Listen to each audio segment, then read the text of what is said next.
Hello students, welcome to MS Bioguide. আমরা যেই ফাইলামটা পড়া শুরু করেছিলাম সেটা হচ্ছে ফাইলাম আর্থ্রোপোডা। গত দুটো ভিডিওতে অর্থাৎ পার্ট 1 এবং পার্ট 2 দুটো ভিডিওতে আমরা কিছু ক্যারেক্টার্স পড়েছি।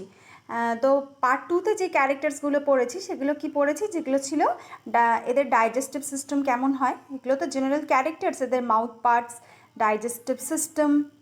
তারপরে আমরা পড়েছিলাম এদের রেসপিরেটরি সিস্টেম, এগুলো পড়েছিলাম আমরা। রেসপিরেটরি সিস্টেম এখানে আমরা দেখতে পাচ্ছি কি রেসপিরেটরি সিস্টেমে যে ককরোচের ক্ষেত্রে এবং বেশিরভাগ ইনসেক্টের ক্ষেত্রে কি হয়, যেটা হচ্ছে বেশিরভাগ ইনসেক্টের ক্ষেত্রে যেটা হচ্ছে ট্রাকিয়াল সিস্টেম থাকে। এই ট্রাকিয়াল সিস্টেমের যেটা ওপেন হচ্ছে শরীরের ভিতর থেকে বাইরে, যেটা শরীরের বাইরে যেটা উন্মুক্ত হচ্ছে সেটাকে বলা হচ্ছে স্পাইরাকল। তো স্পাইরাকল কি হচ্ছে, এখানে আমরা এই ছবিটাতে আমরা ভালো করে বুঝতে পারবো যে এটা হচ্ছে একটা ককরোচের ট্রাকিয়াল সিস্টেম। এখানে এই স্পাইরাকলগুলো কিন্তু পরিষ্কারভাবে বোঝা যাচ্ছে, যেটা হচ্ছে শরীরের বাইরে উন্মুক্ত হচ্ছে। এখানে আমরা দেখতে পাচ্ছি এগুলো হচ্ছে স্পাইরাকল, এই জায়গাগুলো হচ্ছে স্পাইরাকল, এটা হচ্ছে শরীরের বাইরে উন্মুক্ত হচ্ছে, এই জায়গাগুলো হচ্ছে স্পাইরাকল। তো আমরা কি পড়েছিলাম তাহলে, ডাইজেস্টিভ সিস্টেম, রেসপিরেটরি সিস্টেম। আমরা ছোট করে একটা রিভিউ করে নিচ্ছি। আর যেমন অ্যাকোয়াটিক যারা ক্রাস্টেশিয়ান তাদের ছিল বুক গিলস, ককরোচ দের ক্ষেত্রে আমরা বললাম ট্রাকিয়া, স্পাইডারের ক্ষেত্রে তারপরে হচ্ছে যেটা হচ্ছে বুথাস যেটাকে বলা হচ্ছে স্করপিয়ন, তার ক্ষেত্রে আমরা পড়েছি বুক লাং। এক্সক্রিটরি সিস্টেম পড়েছি, যেটা হচ্ছে এক্সক্রিটরি সিস্টেম কী কী পড়েছি, এক্সক্রিটরি সিস্টেম পড়েছি গ্রিন গ্ল্যান্ড, যেটা হচ্ছে ক্রাস্টেশিয়ানসদের ক্ষেত্রে দেখা যায়, কক্সাল গ্ল্যান্ড যেটা স্করপিয়নদের ক্ষেত্রে দেখা যায়, এবং ম্যালপিজিয়ান টিউবুলস যেটা ইনসেক্টদের ক্ষেত্রে দেখা যায় এক্সক্রিটরি অর্গ্যান হিসাবে, এবং পড়েছিলাম যে এক্সক্রিটরি ম্যাটেরিয়াল সম্বন্ধেও পড়েছিলাম। তো আজকে আমরা নতুন যে ক্যারেক্টার্সগুলো পড়বো তার প্রথমেই হচ্ছে সার্কুলেটরি সিস্টেম। তো আর্থ্রোপোডদের সার্কুলেটরি সিস্টেম কি হচ্ছে, যেটা হচ্ছে ওপেন টাইপ। এদের সার্কুলেটরি সিস্টেম হচ্ছে ওপেন টাইপ। এদের যে বডি ক্যাভিটি সেটা রিডিউসড হয়ে হিমোসিল গঠন করছে, এবং হিমোসিলের মধ্যে কিন্তু এদের রক্তটা উন্মুক্ত হয়, তাই এদের যে সার্কুলেটরি সিস্টেম সেটা হচ্ছে ওপেন টাইপ। এরপর হচ্ছে এদের যে হাড়টা, এদের হাড়টা হচ্ছে কি টিউবুলার। এদের হাড়টা হচ্ছে টিউবুলার মিড ডরসালি, অর্থাৎ শরীরের পৃষ্ঠীয় অংশে এদের যে হাড়টা সেটা হচ্ছে বর্তমান থাকে, এবং প্রায় অ্যাবডোমেনের সমস্ত খণ্ডক জুড়ে এদের হাড়, যেহেতু টিউবুলার হাড় তো বিস্তৃত থাকে, প্রথম খণ্ডক থেকে প্রায় শেষ খণ্ডক পর্যন্ত এদের হাড়টা বিস্তৃত থাকে, এবং মেনি চেম্বার্ড হয়, অনেকগুলো চেম্বার থাকে এদের হার্টে। যেমন আরশোলার ক্ষেত্রে কি হয়, আরশোলার ক্ষেত্রে যেটা হচ্ছে কি 13টা চেম্বার আরশোলার ক্ষেত্রে, তাদের হার্টে, আরশোলাদের হার্টের মধ্যে 13টা চেম্বার দেখা যায়। তাহলে এটা অবশ্যই মনে রাখতে হবে, এটা হচ্ছে খুব ইম্পর্টেন্ট, কারণ এর যে আগের ফাইলাম যেটা হচ্ছে ফাইলাম অ্যানিলিডা, সেখানে কিন্তু closed type of circulatory system দেখা যাচ্ছে, কিন্তু এখানে হচ্ছে open type of circulatory system, অবশ্যই মনে রাখতে হবে। এবং হার্ট হচ্ছে মেনি চেম্বার্ড এবং টিউবুলার। হার্ট হচ্ছে কি, হার্টের যে লোকেশন সেটা হচ্ছে heart present on the dorsal side of the body, অর্থাৎ শরীরের যে পৃষ্ঠীয় দেশ, সেই পৃষ্ঠীয় দেশে হচ্ছে হার্ট বর্তমান থাকে। এদের যে হার্ট সেটা হচ্ছে নিউরোজেনিক হার্ট। নিউরোজেনিক হার্টের কথার অর্থ হচ্ছে কি, যে হার্ট হচ্ছে নিউরোজেনিক হার্ট, যেটা ফাইলাম অ্যানিলিডাতেও আমরা পড়েছি, যেটা হচ্ছে ফেরেটিমা পোস্তুমা, যেটা হচ্ছে আর্থ ওয়ার্মের ক্ষেত্রেও আমরা দেখেছি যে সেখানে 4টে হার্ট ছিল, 4টে হার্ট ছিল সেখানে আলাদা আলাদা। তো তারা সেখানে ছিল, হার্টগুলো ছিল নিউরোজেনিক, অর্থাৎ হার্টটা সরাসরি হচ্ছে নার্ভ অর্থাৎ নার্ভাস সিস্টেম দ্বারা কিন্তু নিয়ন্ত্রিত। এখানেও কিন্তু নিউরোজেনিক হার্টই আমরা দেখতে পাচ্ছি। তো এদের হার্টও হচ্ছে নার্ভাস সিস্টেম যারা নিয়ন্ত্রিত। কিন্তু হিউম্যান বিইংয়ের ক্ষেত্রে কি হচ্ছে, এবং আদার্স যে সমস্ত উন্নত প্রাণী আছে, যেমন হচ্ছে বার্ড, এদের ক্ষেত্রে কি হয়, এদের বার্ড, ম্যামলস, রেপটাইলস, এদের ক্ষেত্রে কি হয়, এদের যে হার্টটা হয় সেটা হচ্ছে কি মায়োজেনিক হার্ট, অর্থাৎ হার্টের যে কনস্ট্রাকশন, রিল্যাক্সেশন, সেটা হচ্ছে কিসের দ্বারা নিয়ন্ত্রিত হচ্ছে, মাসেলের দ্বারা নিয়ন্ত্রিত হচ্ছে। তাই আমাদের হিউম্যান বিইংসের হার্টকে বলা হচ্ছে মায়োজেনিক হার্ট, আর এদের হার্ট হচ্ছে নিউরোজেনিক হার্ট। তো আমাদের হার্ট হচ্ছে খুবই উন্নত ধরনের হার্ট, মায়োজেনিক হার্ট হচ্ছে খুবই উন্নত ধরনের হার্ট, আর নিউরোজেনিক হার্ট হচ্ছে অনুন্নত ধরনের হার্ট। এরপর হচ্ছে পরের পয়েন্ট যেটা হচ্ছে সেটা হচ্ছে নো রেসপিরেটরি পিগমেন্ট। তো এদের ক্ষেত্রে কিন্তু কোনো রেসপিরেটরি পিগমেন্টের প্রয়োজন হচ্ছে না। ইনসেক্টের ক্ষেত্রে আমরা কি দেখেছি যে সারা শরীরে হচ্ছে ট্রাকিয়াল সিস্টেম আছে, স্পাইরাকলসের মধ্যে দিয়ে কি হচ্ছে বডির ভিতরে এয়ার সরাসরি চলে যাচ্ছে, একেবারে টিস্যুর কাছে পৌঁছে দিচ্ছে। এই যে ট্রাকিয়াল সিস্টেম ব্রাঞ্চড হয়ে ট্রাকিওল তৈরি করছে, আর এই ট্রাকিওল কি হচ্ছে সরাসরি টিস্যুর কাছে চলে যাচ্ছে। আমরা এখানে যদি দেখে নিই একবার এই তাহলে আমরা ভালো করে বুঝতে পারবো। এখানে আমরা দেখতে পাচ্ছি যে এদের ক্ষেত্রে কিন্তু কোনো রেসপিরেটরি পিগমেন্টের প্রয়োজন হবেই না, কারণ অক্সিজেনকে বয়ে নিয়ে যাওয়ার জন্য এবং কার্বন ডাইঅক্সাইড শরীর থেকে বের করে দেওয়ার জন্য এদের সরাসরি যে ট্রাকিয়াল সিস্টেম রয়েছে সেটা হচ্ছে যে ট্রাকিয়াস যেখানে ব্রাঞ্চড হয়ে ট্রাকিয়াল তৈরি করছে, এটা কিন্তু সরাসরি টিস্যুর কাছে পৌঁছে যাচ্ছে, সেখানে এরা অক্সিজেন পৌঁছে দিচ্ছে যেটা, আর কার্বন ডাইঅক্সাইড বের করে দিচ্ছে, সেটা হচ্ছে শরীরের বাইরে সরাসরি বেরিয়ে যাচ্ছে। সেই জন্য কার্বন ডাইঅক্সাইড এবং অক্সিজেনকে বহন করে নিয়ে যাওয়ার জন্য কোনো রেসপিরেটরি পিগমেন্টের এদের কিন্তু প্রয়োজন হচ্ছে না। তবে কিন্তু এদের সার্কুলেটরি সিস্টেম আছে। আমাদের ক্ষেত্রে কি হয়, সার্কুলেটরি সিস্টেম কি করে, সার্কুলেটরি সিস্টেম হচ্ছে কি করে, আমাদের কার্বন ডাইঅক্সাইড অক্সিজেন এগুলোকে বহন করে নিয়ে যায়, আবার আমাদের এক্সক্রিটরি ম্যাটেরিয়ালকেও শরীরের মধ্যে নির্দিষ্ট জায়গায় পৌঁছে যায়, এক্সক্রিটরি সিস্টেমের মধ্যে পৌঁছে দেয়, নিউট্রিশন প্রত্যেকটা কোষে পৌঁছে দেয়। তো এই কাজগুলো আমাদের ব্লাড করে, সার্কুলেটরি সিস্টেম করে। কিন্তু এদের ক্ষেত্রে সার্কুলেটরি সিস্টেম কিন্তু অক্সিজেন কার্বন ডাইঅক্সাইড বহনের কাজ করে না, এবং এদের তাই রেসপিরেটরি পিগমেন্টেরও কিন্তু প্রয়োজন হয় না। কিছু ক্ষেত্রে রেসপিরেটরি পিগমেন্ট আছে, সেটা আমরা জানবো। তাহলে এদের ক্ষেত্রে কি হচ্ছে, রেসপিরেটরি পিগমেন্টের প্রয়োজন হচ্ছে না, নো রেসপিরেটরি পিগমেন্ট। এরপর হচ্ছে কি যে এদের যে ব্লাড এদের ব্লাডকে কি বলা হচ্ছে, এদের ব্লাডকে হিমোলিম্ফ বলা হয়, হিমোলিম্ফ। এদের যে ব্লাডটা সেটা হচ্ছে হিমোলিম্ফ নামেও পরিচিত। Blood of arthropod is called haemolymph, blood of arthropod is called haemolymph which is clear and colorless, যার কোনো রং থাকে না। এবং এদের যে প্লাজমা, সেই প্লাজমাতে কী কী থাকে, প্লাজমাতে থাকে অ্যামিনো অ্যাসিড থাকে, ইউরিক অ্যাসিড থাকে, আরও বিভিন্ন ধরনের কোষ থাকে যাকে হিমোসাইট বলা হয়। তাহলে এদের প্লাজমা হচ্ছে ক্লিয়ার, কোনো রেসপিরেটরি পিগমেন্ট এদের মধ্যে থাকছে না, আর থাকছে ইউরিক অ্যাসিড থাকছে, অ্যামিনো অ্যাসিড থাকছে, আর বিভিন্ন ধরনের কোষ থাকছে যেটাকে বলা হচ্ছে হিমোসাইট সেল। তাহলে হিমোলিম্ফের মধ্যে থাকছে হিমোসাইট সেল, আর হিমোলিম্ফ হচ্ছে এদের কি যে ব্লাড, যেটা হচ্ছে সার্কুলেশনের অর্থাৎ সার্কুলেটরি সিস্টেমের যে মিডিয়াম, সেটা হচ্ছে হিমোলিম্ফ। এবার হচ্ছে haemolymph flows freely within the body cavity or haemocoel. তাহলে এদের যে সংবহন তন্ত্রটা সেটা হচ্ছে হিমোলিম্ফের মধ্যে, হিমোলিম্ফ যেটা হচ্ছে ব্লাড, সেটা হচ্ছে হিমোসিলের মধ্যে উন্মুক্ত হচ্ছে। তাই এদের যে সার্কুলেটরি সিস্টেম সেটা হচ্ছে ওপেন টাইপ। অবশ্যই মনে রাখতে হবে, এটা কিন্তু ডাইরেক্ট কোয়েশ্চেন হতে পারে যে আর্থ্রোপোডদের সার্কুলেটরি সিস্টেম কী ধরনের। তো ওপেন টাইপ এটা, যেহেতু এদের সার্কুলেশনটা হিমোসিলের মধ্যে উন্মুক্ত হচ্ছে। হিমোসিলটা কি, হিমোসিলটা হচ্ছে আমরা আগেও আলোচনা করেছি, আরেকবার বলে নিচ্ছি যে হিমোসিলটা হচ্ছে একটা হচ্ছে কি, হিমোসিল হচ্ছে যে এদের যে বডি ক্যাভিটি, অর্থাৎ এদের তো ট্রু সিলম, কিন্তু ট্রু সিলম খুবই রিডিউসড হয়ে যায় এবং রিপ্লেসড বাই হিমোসিল। ট্রু সিলমের যে ইন্টেরিয়ার পোর্শনটা সেটা রিডিউসড বাই হিমোসিল, এবং পোস্টেরিয়ার পোর্শন খুবই ছোট্ট সিলম হিসাবে বর্তমান থাকে। এই ছোট্ট সিলমের মধ্যে, রিডিউসড সিলমের মধ্যে থাকে এদের রিপ্রোডাক্টিভ সিস্টেম। তো এই হিমোসিলের মধ্যে থাকে এদের, হিমোসিলের মধ্যে নিমজ্জিত থাকে এদের ডাইজেস্টিভ সিস্টেম। কারণ ডাইজেস্টিভ সিস্টেমের সাথে, ডাইজেস্টিভ যে এলিমেন্টারি ক্যানেলের সাথে যেটা হচ্ছে যুক্ত থাকে এদের এক্সক্রিটরি, ইনসেক্টের ক্ষেত্রে যে এক্সক্রিটরি অর্গ্যান যেটা হচ্ছে ম্যালপিজিয়ান টিউবলস, সেটা হচ্ছে এই হিমোসিলের মধ্যে নিমজ্জিত থাকে, ভাসমান অবস্থায় থাকে, এবং এর মধ্যে হিমোসিলের মধ্যে ডুবে থাকে, এবং সেখান থেকে এক্সক্রিটরি যে ম্যাটেরিয়াল সেটা সংগ্রহ করে এলিমেন্টারি ক্যানেলের মধ্যে সেটাকে দিয়ে দেয়, এবং সেটা অ্যানাসের মাধ্যমে দেহের বাইরে বেরিয়ে যায়। তো হিমোসিল হচ্ছে এদের যে কি, এদের সিলম হচ্ছে রিপ্লেসড বাই হিমোসিল, আর হিমোসিলের মধ্যে থাকছে হিমোলিম্ফ। এবার কিছু কিছু ফর্মস রয়েছে, এখানে আমরা দেখলাম যে বেশিরভাগ ক্ষেত্রে কী হচ্ছে রেসপিরেটরি পিগমেন্টের দরকার হচ্ছে না, কিন্তু কিছু কিছু ফর্মস রয়েছে, কিছু কিছু ফর্মসের ক্ষেত্রে দেখা যাচ্ছে যে রেসপিরেটরি পিগমেন্ট কিন্তু থাকছে, যেটা হচ্ছে সেই রেসপিরেটরি পিগমেন্টের নাম হচ্ছে হিমোসায়ানিন।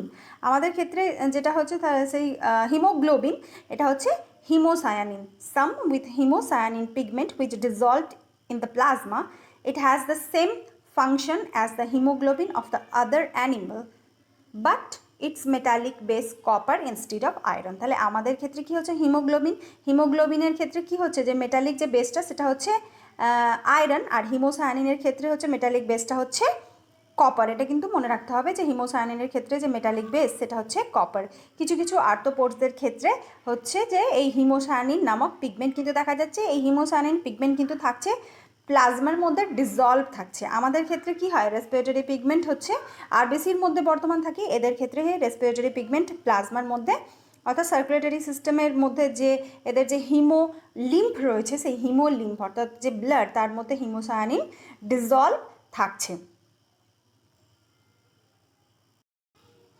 এই হিমোসায়ানিন যেটা হচ্ছে রেসপিরেটরি পিগমেন্ট কিছু আর্থ্রোপোডসের ক্ষেত্রে যেটা থাকে সেটা হচ্ছে আমরা কোথায় দেখতে পাবো, সেটা হচ্ছে হিমোসায়ানিন দেখতে পাবো আমরা চিংড়ির ক্ষেত্রে, প্রন যেটা যেটা হচ্ছে অ্যাকোয়াটিক অ্যানিমাল ক্রাস্টেশিয়া, তাদের ক্ষেত্রে আমরা হিমোসায়ানিন দেখতে পাবো। তো বেশ কিছু ক্রাস্টেশিয়ানসদের ক্ষেত্রে কিন্তু হিমোসায়ানিন অ্যাজ রেসপিরেটরি পিগমেন্ট কিন্তু দেখা যায়। আর এই হিমোসায়ানিনের জন্য কিন্তু ব্লাডের যে এদের যে হিমোলিম্ফ তার যে কালারটা হয় সেটা কিন্তু তার কালারটা কিন্তু ব্লু হয়ে যায় এই হিমোসায়ানিনের থাকার জন্য। হিমোসায়ানিন রেসপিরেটরি পিগমেন্ট হিসাবে থাকার জন্য ব্লাডের যে কালারটা হয় সেটা ব্লু হয়ে যায়।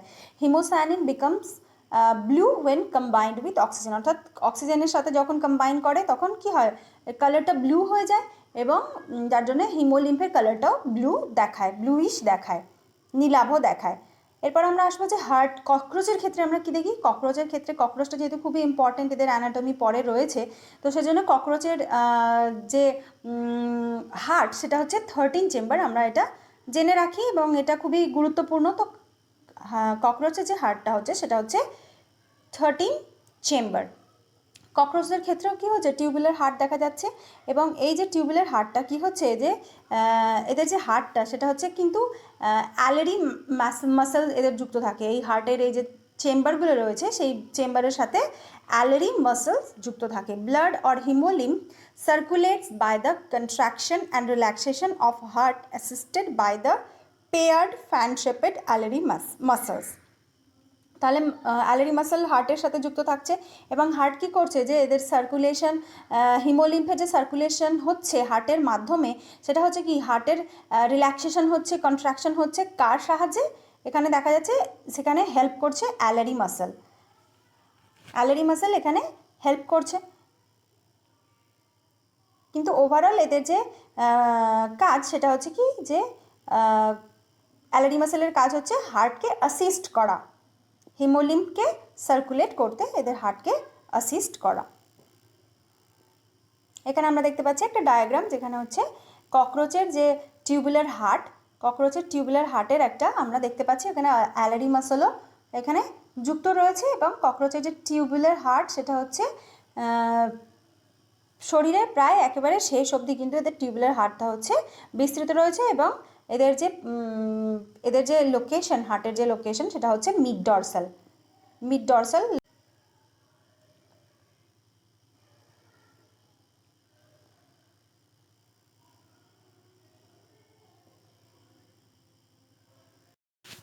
এরপর আমরা আসবো যে আর্থ্রোপোডদের যে নার্ভাস সিস্টেম সেটা আমরা জানবো। আমরা সিকোয়েন্স অনুযায়ী পড়ছি, circulatory system, respiratory system, circulatory system, এরপর আমরা আসবো নার্ভাস সিস্টেম। তো নার্ভাস সিস্টেমে কি দেখবো আমরা যে নার্ভাস সিস্টেম এদের কিন্তু এদের যে নার্ভাস সিস্টেম কিন্তু ফাইলাম যে অ্যানিলি তাদের ক্ষেত্রে তাদের সাথে কিন্তু এদের নার্ভাস সিস্টেমের বেশ কিছুটা কিন্তু মিল আমরা এখানে দেখতে পাবো। এদের যে নার্ভাস সিস্টেম এদের কিন্তু এন্টেরিয়ার পোর্শনে অর্থাৎ নার্ভাস সিস্টেমের যে সম্মুখ ভাগে, যেটা এদের মস্তকে দেখা যায় কি একটা নার্ভ রিং এদের ক্ষেত্রে আমরা দেখতে পাবো। এখানে আমরা দেখতে পাচ্ছি একটা নার্ভ রিং, এই নার্ভ রিং থেকে বেরিয়েছে কি যে নার্ভ কর্ড বেরিয়েছে, একটা ভেন্ট্রাল নার্ভ কর্ড এখানে আমরা দেখতে পাচ্ছি, ভেন্ট্রাল নার্ভ কর্ড বেরিয়েছে। আর নার্ভ রিংয়ের সাথে এখানে নার্ভ রিংয়ের সাথে কি যুক্ত আছে, গ্যাংলিয়া যুক্ত আছে। গ্যাংলিয়ন, গ্যাংলিয়ন কথাটার অর্থ গ্যাংলিয়ন বা গ্যাংলিয়া, যেটা হচ্ছে কি গ্যাংলিয়ন বা গ্যাংলিয়ন হচ্ছে যে নিউরোনাল যে ম্যাটেরিয়াল তার হচ্ছে কি কালেকশন, নিউরোনাল ম্যাটেরিয়ালের কালেকশন। এখান থেকে কিন্তু যে উদ্দীপনা গ্রহণ উদ্দীপনা ছড়িয়ে দিতে এই গ্যাংলিয়নগুলো কিন্তু হেল্প করে এদের ক্ষেত্রে। তো গ্যাংলিয়ন হচ্ছে কি যে নিউরোনাল ম্যাটেরিয়ালের কালেকশন। আর এখান থেকে আমরা দেখতে পাচ্ছি যে ভেন্ট্রাল নার্ভ কর্ড বেরিয়েছে এবং ভেন্ট্রাল নার্ভ কর্ডের এখানে আমরা জায়গায় জায়গায় এখানে আমরা গ্যাংলিয়ন কিন্তু দেখতে পাচ্ছি।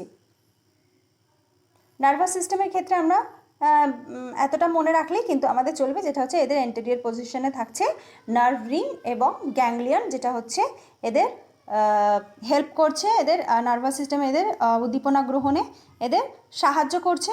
আর এই যে নার্ভ কর্ডটা আমরা দেখতে পাচ্ছি এটা হচ্ছে কি, এটা হচ্ছে ভেন্ট্রাল, এটা হচ্ছে ভেন্ট্রাল নার্ভ কর্ড। আর সম্মুখভাগে থাকছে এদের নার্ভ রিং। এই ধরনের নার্ভ কর্ডই কিন্তু প্রায় সমস্ত রকমের যে আর্থ্রোপোড রয়েছে প্রায় এই ধরনেরই নার্ভাস সিস্টেম কিন্তু প্রায় সমস্ত ধরনের আর্থ্রোপোডসদের ক্ষেত্রে কিন্তু দেখা যায়। এটা হচ্ছে একটা কমন যে স্ট্রাকচার নার্ভাস সিস্টেমের, এই ধরনের নার্ভাস সিস্টেম আর্থ্রোপোডসদের ক্ষেত্রে দেখা যায়। এটা হচ্ছে একটা লোকাস্ট, যেটা হচ্ছে গ্রাসহপারের নার্ভাস সিস্টেমের এটা একটা ডায়াগ্রাম। লোকাস্ট কি, যেটা হচ্ছে যেটাকে আমরা কি বলি, যেটা হচ্ছে গ্রাসহপার, পঙ্গপাল, যেটা কি করে আমাদের ফসলের ভীষণভাবে ক্ষতি সাধন করে। এটা একটা পলিফেগাস পেস্ট, এটা সব ধরনের ফসলের ওপর কিন্তু এরা সব ধরনের ফসলকে কিন্তু এরা খাদ্য হিসেবে গ্রহণ করে এবং ভীষণভাবে অর্থনৈতিক ক্ষতি সাধন করে এই গ্রাসহপার। এটা হচ্ছে একটা পলিফেগাস পেস্ট। এটা নার্ভাস সিস্টেমের পরে চলে আসি আমরা নার্ভাস সিস্টেমের কিছু পয়েন্টসে। Nervous system consist of brain, nerve cord with its ganglia. তাহলে নার্ভাস সিস্টেমে কী কী থাকছে? নার্ভাস সিস্টেমে থাকছে ব্রেন, যেটা ব্রেনটা কি মেনলি কী দিয়ে গঠিত? ব্রেনটা হচ্ছে কি একটা নার্ভ রিং দিয়ে গঠিত। এদের যে ব্রেনটা সেটা হচ্ছে নার্ভ রিং দিয়ে গঠিত। আর নার্ভ রিং থেকে কি বের হচ্ছে? এই নার্ভ রিংয়ের সাথে যুক্ত থাকছে গ্যাংলিয়া, আর নার্ভ রিং থেকে বের হচ্ছে nerve cord. Nervous system typically annelidian, অর্থাৎ অ্যানিলিডার ক্ষেত্রে যেমন ধরনের নার্ভাস সিস্টেম আমরা দেখেছি সেই রকম nervous system with a dorsal brain connected with a nerve ring to a double ventral nerve cord. আমরা ছবিতেই দেখেছি যে ডাবল ভেন্ট্রাল নার্ভ কর্ড বের হয়েছে এদের নার্ভ রিং থেকে। আর যেটা হচ্ছে এদের যে ব্রেনের যে লোকেশন সেটা হচ্ছে ডরসাল পোর্শনে থাকে। এদের হেডের যে ডরসাল পোর্শন, যেটা অর্থাৎ পৃষ্ঠীয় দেশে, মাথার পৃষ্ঠীয় দেশে এদের যে ব্রেনটা সেটা বর্তমান থাকে, যেটা হচ্ছে নার্ভ রিং। আর সেখান থেকে কি বের হচ্ছে? যেটা হচ্ছে ডাবল ভেন্ট্রাল নার্ভ কর্ড। আমরা যদি ডায়াগ্রামটা আরেকবার দেখে নিই, এখানে আমরা দেখতে পাচ্ছি যে এখানে বের হচ্ছে ডাবল ভেন্ট্রাল নার্ভ কর্ড। এই যে এখানে আমরা দেখতে পাচ্ছি যেটা পরস্পরের সাথে যুক্ত হয়ে আবার গ্যাংলিয়া তৈরি করছে, আবার সেখান থেকে নার্ভ কর্ড বের হচ্ছে, গ্যাংলিয়া তৈরি করছে। এভাবে করতে করতে শেষে কি হচ্ছে যে অ্যাবডোমিনাল, এই যে এগুলো তৈরি হচ্ছে, এগুলো হচ্ছে অ্যাবডোমিনাল গ্যাংলিয়া এরা তৈরি করছে। অ্যাবডোমিনাল গ্যাংলিয়া এগুলোকে বলা হচ্ছে, যেহেতু এগুলো অ্যাবডোমিনাল রিজিয়নে এগুলো অবস্থান। এরপরে আমরা আসবো এদের সেন্সরি অর্গ্যানস। সেন্সরি অর্গ্যানস এদের কী কী রয়েছে? এদের হেডের মধ্যে কি থাকে? সেন্সরি অর্গ্যান, এদের আই থাকে, অ্যান্টিনা থাকে। তো এদের যে সেন্সরি অর্গ্যান, যেটা হচ্ছে চোখ, যেটা সেন্সরি অর্গ্যান কমপ্রিজেস অফ আইজ, যেটা হচ্ছে সিম্পল অ্যান্ড কম্পাউন্ড, দুই ধরনের হতে পারে। তো সিম্পল অ্যান্ড কম্পাউন্ড, এদের যে ভিশনটা সেটা কিন্তু আমাদের ভিশনের মতো, আমরা যেভাবে দেখি সেভাবে কিন্তু হয় না। আমাদের যে ভিশনটা সেটা হচ্ছে একদমই পরিষ্কার, যেটা আমরা দেখি সেটা একদম পরিষ্কারভাবেই দেখতে পাই।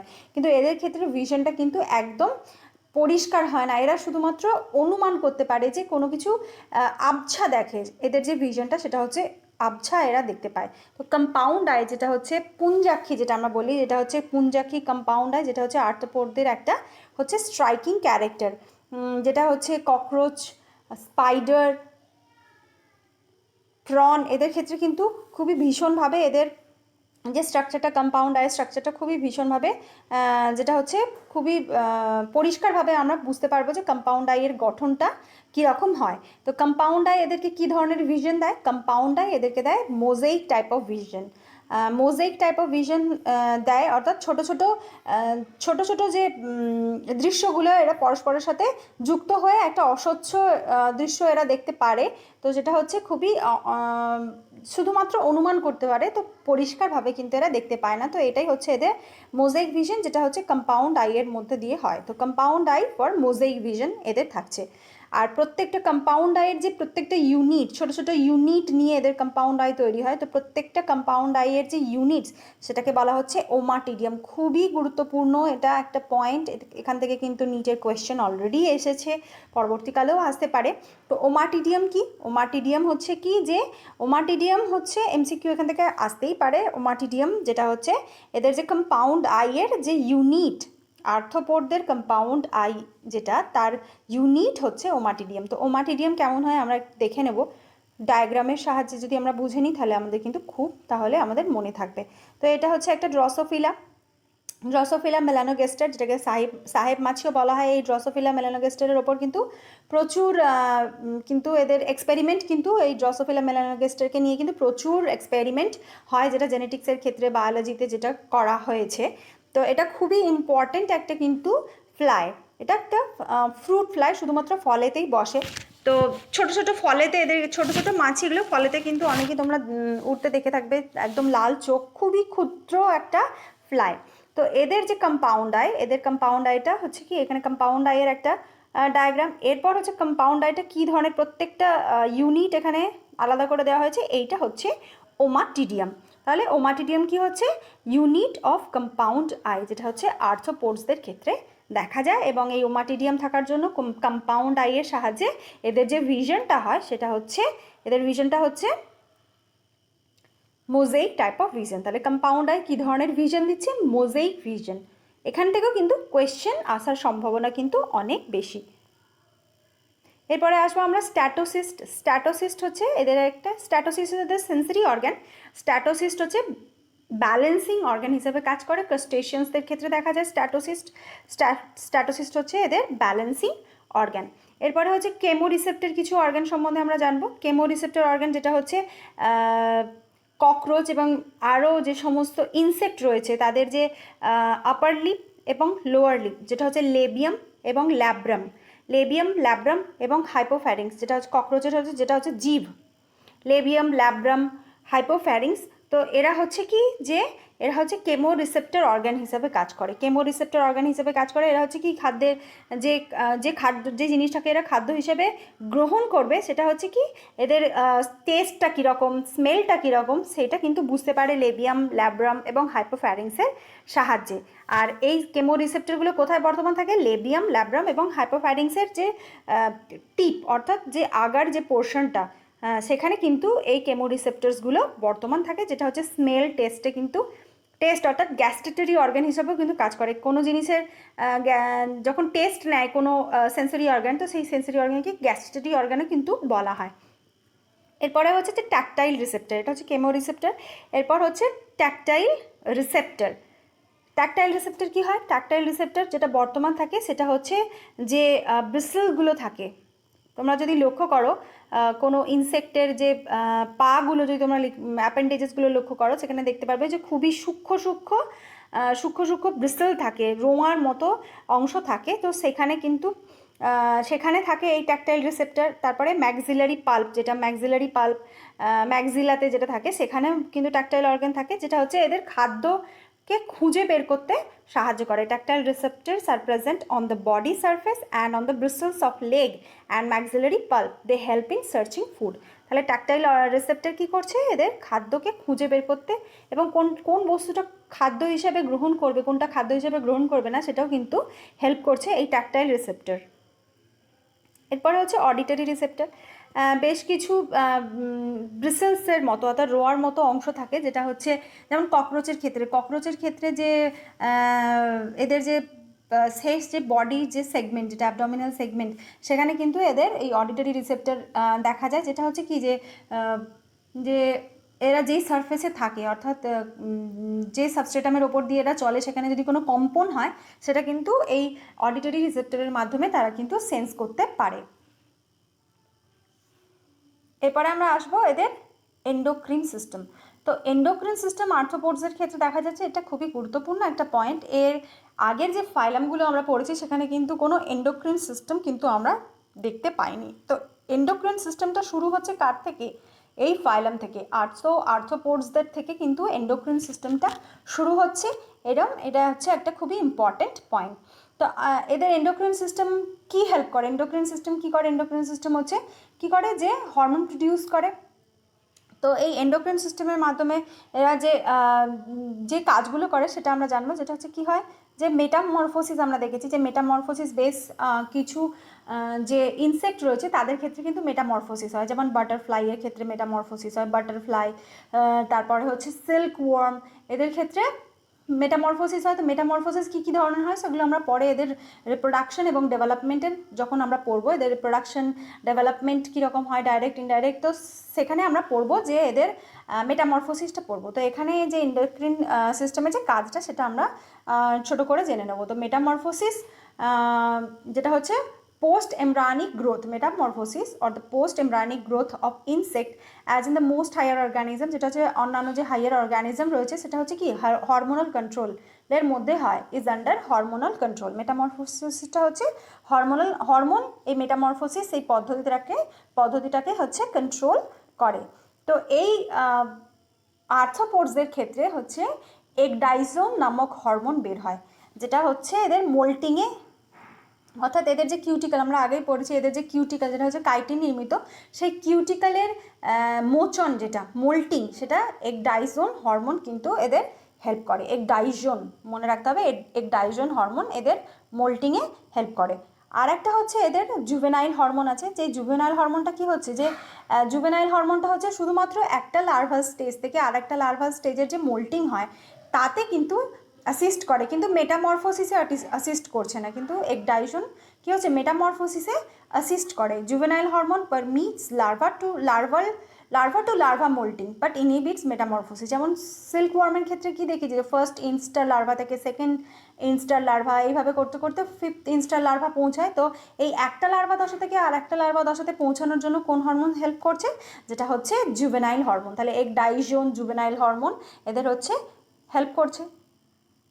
এরপরে আমরা আসি যে এক্সোক্রিন কিছু হরমোন আছে, যেটা হচ্ছে ফেরোমোন। এক্সোক্রিন হরমোন, ফেরোমোন, এটা খুবই আর্থ্রোপোডসের ক্ষেত্রে ইনসেক্টদের ক্ষেত্রে খুবই ইম্পর্টেন্ট একটা হরমোন, যেটা হচ্ছে এদের কোঅপারেশনে হেল্প করে। আমরা পিঁপড়েদেরকে দেখে থাকবো যে পিঁপড়েরা কী হয়, একটা পিঁপড়ের পিছনে আর একটা পিঁপড়ে আসে, এইভাবে তারা কী হয় একটা লাইন তৈরি করে কিন্তু এরা চলতে থাকে। তো এটা কিসের প্রভাবে হয়, তো এরা হচ্ছে একটা পিঁপড়ে যে ফেরোমোন হরমোন বের করে সেই ফেরোমোন হরমোনকে সেন্স করে তার পরের পিঁপড়েটা, তো এইভাবেই তারা কিন্তু এই ফেরোমোন হরমোনকে ডিটেক্ট করে কিন্তু একটা লাইন তৈরি করে এরা চলতে থাকে। ফেরোমোন হরমোন,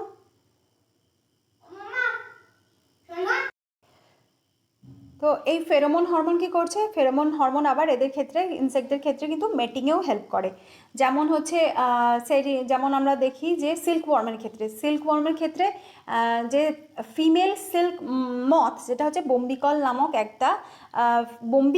নামক এখানে কিন্তু পয়েন্ট হিসাবে লেখা নেই, বোম্বিকল নামক একটা ফেরোমোন নিঃসৃত করে, যেটা হচ্ছে মেল যে সিল্ক মথ সেটাকে কিন্তু অ্যাট্রাক্ট করে এবং এদের মেটিংয়ে হেল্প করছে এই ফেরোমোন হরমোন। তাহলে কী করছে যে pheromone excluded by females that can draw males of the same species. একই যে স্পিসিসের যে ইনসেক্ট রয়েছে তাদের মেলকে অ্যাট্রাক্ট করতে হেল্প করছে এই ফেরোমোন হরমোন। এবং ফেরোমোন হরমোন আবার কোঅপারেশনেও কিন্তু হেল্প করে, যেটা অ্যান্টদের ক্ষেত্রে আমরা দেখলাম।